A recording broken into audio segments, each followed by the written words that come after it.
Okay, so good morning everyone. I am Sharon May Florida Maloy, and this morning I am tasked to discuss to you the remaining relative pronouns, which are who, whom, and whose. And when are we going to use these relative pronouns? We use these relative pronouns if we are going to describe a person or a people because it refers to people. And we can also use, and if we are also going to describe things, then we can also use the relative pronoun whose, since it is also used to refer to things. Okay, so these three relative clauses can be used both in restrictive and non-restrictive clause. Non-restrictive clause it provides essential information, and are not set off by commas, whereas a non-restrictive clause provides additional non-essential, unnecessary information and are set off by commas. Okay, so let's proceed. So first, let's talk about the relative pronoun who. So it functions as the subject of the clause. So it is a person or a people performing the action or the doer of the action. Let us say, for example, in this sentence, the teacher who inspired me the most has retired. Okay, so where is the relative clause pronoun here? So who is the relative pronoun in this sentence? And we use the relative pronoun who as the subject of the relative clause who inspired me the most. So remember that the relative pronoun is the head of the relative clause. So since the relative pronoun is who, then who inspired me the most is the relative clause.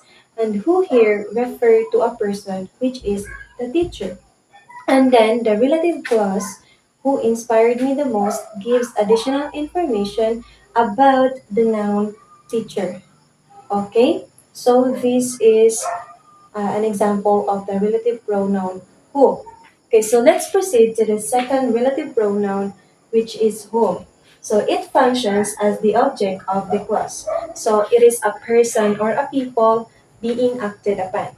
So let us say, for example, in this sentence, the student whom I helped yesterday passed the exam. So where is the relative clause? The relative pronouns. So here, so this is the relative pronouns.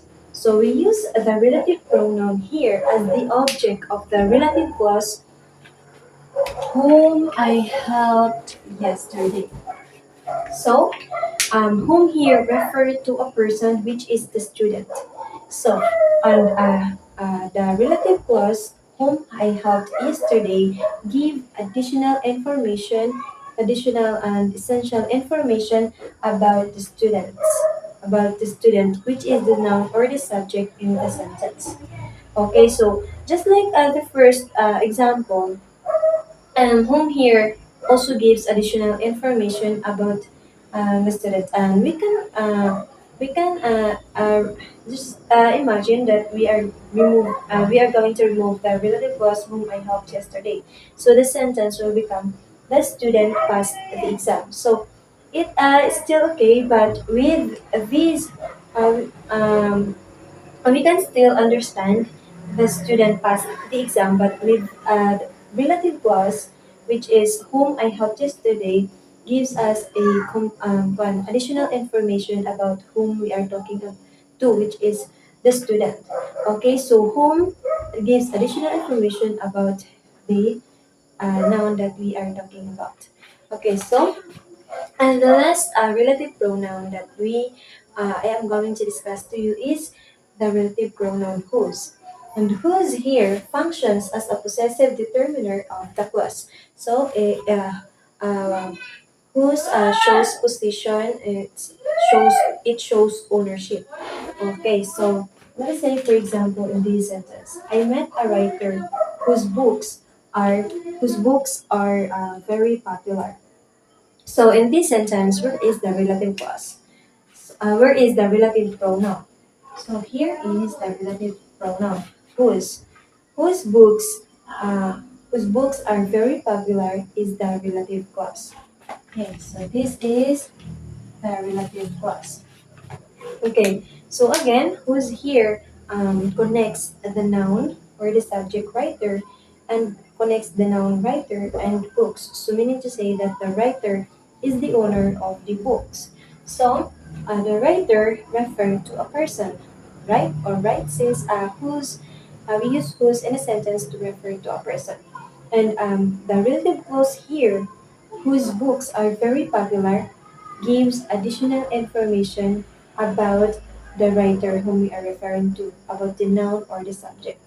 Again, we can understand that I met a writer, but it makes us confuse writer, which writer he may be. So, with this relative clause, we will have a fully understanding. We will have a complete thought and a complete idea that you met the writer whose books are very popular.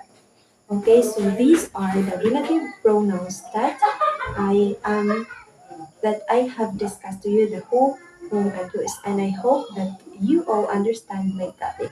And this ends here. Thank you for listening and thank you for watching.